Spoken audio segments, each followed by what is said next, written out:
5 choses à ne pas dire à un homme. Alors parfois, mesdames, vous péchez par naïveté.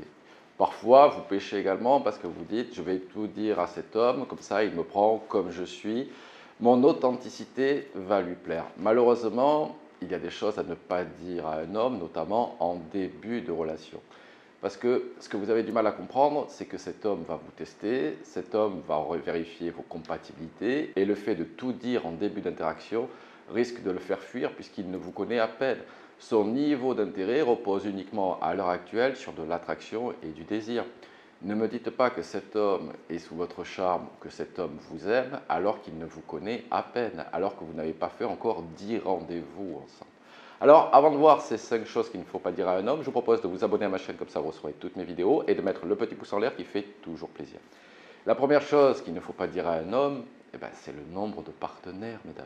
Effectivement, vous avez du mal à le comprendre, mais plus vous allez avoir eu de partenaires, et moins cet homme va se dire que vous êtes une femme avec qui il peut construire, une femme en qui il peut avoir confiance. Alors vous pouvez trouver cela détestable, mais il y a une différence dans la séduction entre les hommes et les femmes. Parce que bien souvent en coaching, vous me dites oui, quand c'est un homme, on dit que c'est un don juan.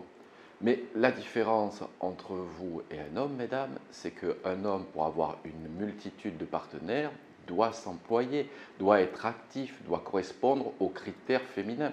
Alors que vous, mesdames, bien souvent, vous n'avez qu'à dire juste oui ou non. C'est complètement différent. Vous êtes dans une passivité. Donc, effectivement, si vous avez eu un nombre élevé de partenaires, je vous conseillerais de minimiser ce nombre afin de ne pas faire fuir cet homme, afin de ne pas faire peur à cet homme. Également, dans le même ordre, il y a la comparaison avec les ex. Alors parfois, vous péchez par maladresse, parce que lorsque je vous ai en coaching et que vous me racontez vos histoires, vraiment, mesdames, j'ai envie de vous dire, si on vous faisait pareil, d'ailleurs je vous pose la question et vous me dites, oui, c'est vrai James, je ne le supporterai pas. Donc évitez les comparaisons avec vos ex sur ce qu'ils vous faisaient dans les rapports intimes, les cadeaux, le style de vie qu'ils avaient, la valeur qu'ils pouvaient avoir sur le marché de séduction. Bref, éliminez toute comparaison possible. Imaginez, je vous le dis, mesdames, que cet homme vous compare à ses ex en disant mon ex me faisait ceci, mon ex me faisait cela. Je suppose que vous ne le prendriez pas bien. Donc attention à ce premier point qui concerne le nombre de partenaires et la comparaison avec les ex. La deuxième chose à ne pas dire à un homme, c'est lorsque vous considérez un homme comme un utilitaire versus un partenaire. Vous savez, un homme va rechercher une partenaire de vie. Et bien souvent, parfois, vous dites à ces hommes-là, un homme, ça doit faire ceci, un homme, ça doit faire cela, un homme, ça doit assumer ses responsabilités, un homme, ça doit payer ceci et cela. Il n'y a pas de souci, mesdames, mais imaginez qu'un homme dise que la femme, c'est à la cuisine, la femme doit me faire ceci, doit me faire cela. Je suppose que vous vous tirez les cheveux et que vous direz qu'est-ce que c'est que ce type d'homme. Donc, lorsque vous employez des mots pour décrire un homme de façon plus utilitaire qu'un partenaire, forcément, cet homme va se poser des questions sur l'intérêt que vous pouvez lui porter. Encore une fois, j'en reviens sur ce symptôme un petit peu de la princesse, de la capricieuse, de l'attachante. Mais mesdames, l'objectif d'un couple, ce n'est pas que l'autre s'occupe de tous vos désirs, tous vos besoins, toutes vos attentes, telle une petite princesse, telle une attachante, comme vous le dites. Dans attachante, dites-vous que pour un homme, c'est juste chiante. Il n'y a pas de attache quelque chose. Donc, encore une fois, attention à comment vous parlez de cet homme, le vocabulaire que vous employez, parce que si vous l'utilisez notamment en termes d'homme utilitaire et non pas comme un partenaire, cet homme risque de se dire qu'il y aura un problème de compatibilité et que sa vie n'est pas destinée à prendre soin uniquement de sa femme ou de sa chérie.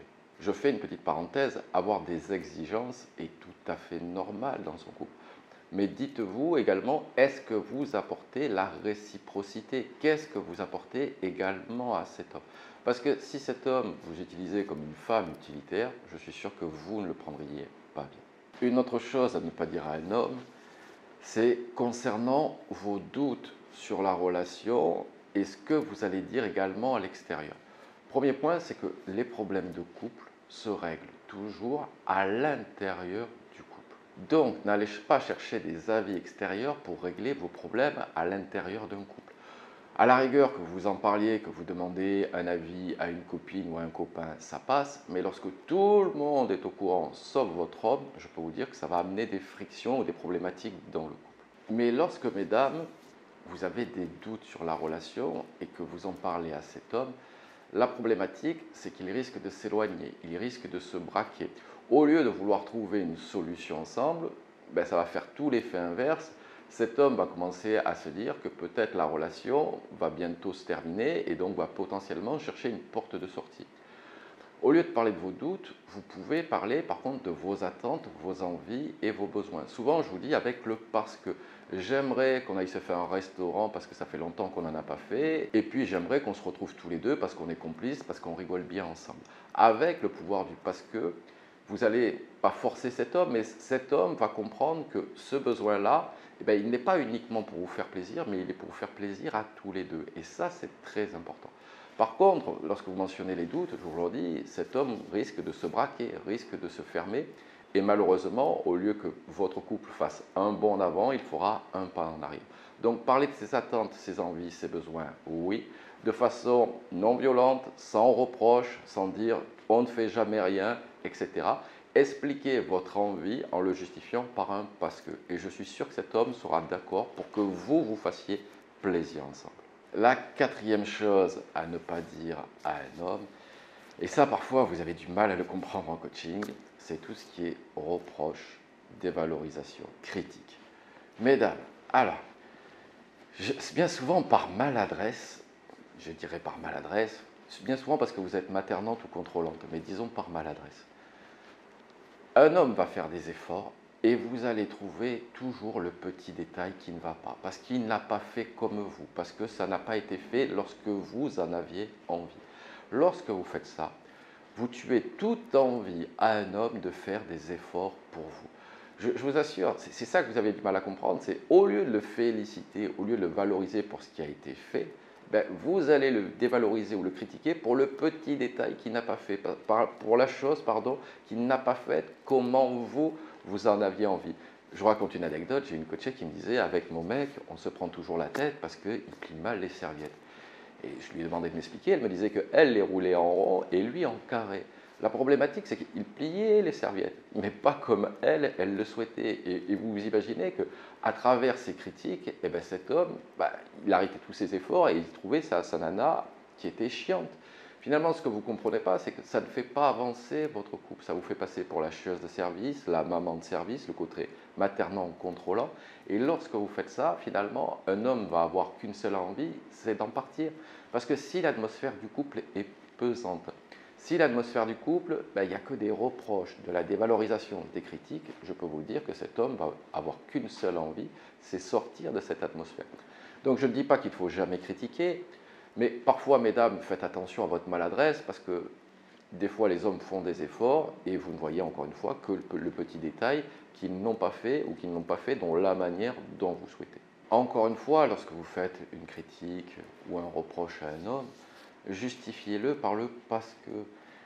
Si vous justifiez votre critique parce que voilà, ça sera mieux, on gagnera de la place par exemple pour reprendre la serviette, parce qu'on gagnera de la place pour le rangement, là cet homme peut trouver une justification à plier comme vous. Parce que si vous lui dites seulement tu plies pas comme moi j'en ai envie, grosso modo, il va vous dire d'aller vous faire voir, que vous n'êtes pas Dieu, entre guillemets. Et donc, si vous ne le justifiez pas encore par une raison, ces critiques seront vaines, vous passerez que pour la casse-couille. Alors que si vous le justifiez avec le pouvoir du parce que, cet homme comprendra la dynamique qui est en train de se tramer et donc il y a de fortes chances qu'à l'avenir, il le fasse comme vous le souhaitez parce que c'est un gain pour le couple, encore une fois. Et enfin, la cinquième chose que vous ne devez pas dire à un homme, et je dirais plutôt que c'est la chose que vous devez dire, c'est l'erreur que vous faites bien souvent, mesdames, c'est que vous pensez que l'homme va deviner selon vos humeurs, selon votre envie du moment, vos désirs, vos besoins, vos attentes. Non, vous savez, un homme n'est pas focus uniquement sur les besoins de sa femme. Il a également ses propres contrariétés, il a également ses propres besoins et ses attentes. Bien souvent dans une relation, vous vous dites c'est à l'homme de deviner, il devrait comprendre, il devrait savoir. Mais malheureusement, l'homme ne parle très rarement le langage indirect féminin. Donc pour parler à un homme, il faut y aller de manière frontale, lui demander des choses. Alors il y a une façon de demander aux hommes, c'est pour ça que si vous allez en coup de reproche, en coup de critique, il va se mettre direct sur la défensive. Vous avez compris le pouvoir du parce que. Mais si vous pensez qu'il va deviner à l'avance, vous vous égarez, mesdames. Donc pensez qu'un homme devinera vos attentes, vos envies et vos besoins, c'est une illusion si vous ne lui dites pas directement. Également, je vous dirais encore une fois, de récompenser, de valoriser lorsque vous voyez qu'un homme fait des efforts. Je ne vous dis pas de le materner, encore une fois, mais lorsque vous utilisez la valorisation, c'est un moyen de dressage, entre guillemets, d'un homme beaucoup plus efficace que les reproches ou les critiques. Parce qu'au bout d'un moment, lorsqu'un homme n'a que des critiques, que des reproches, il arrête tous les efforts et il pense sérieusement à sortir de la relation amoureuse.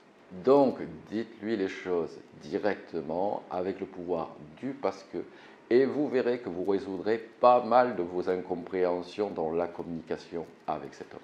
Allez mesdames, je vous quitte là-dessus. Si vous avez aimé cette vidéo, n'oubliez pas le petit pouce en l'air. Abonnez-vous à ma chaîne pour recevoir toutes mes vidéos. Et je vous dis à très bientôt avec James.